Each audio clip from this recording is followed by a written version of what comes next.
అహోబిల క్షేత్రంలో మాత్రమే, మళ్ళీ చెప్తున్నాను, ఒక్క అహోబిల క్షేత్రంలో మాత్రమే భారతదేశంలో ఎక్కడా లేనటువంటి విధంగా భగవంతుడే ఉత్సవమూర్తులు అంటే ప్రహ్లాదవరదుడు, అహోబిల నరసింహస్వామి, జ్వాలా నరసింహస్వామి వారు కనుమ పండగ రోజు నుంచి 40 రోజుల కాలం పాటు తనను నమ్మినటువంటి భక్తుల కోసం అహోబిలం వదిలి వెళ్తడం.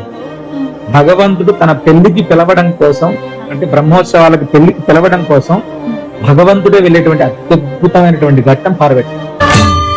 శ్రీకర శుభకర ప్రణవ స్వరూప లక్ష్మీ నరసింహ,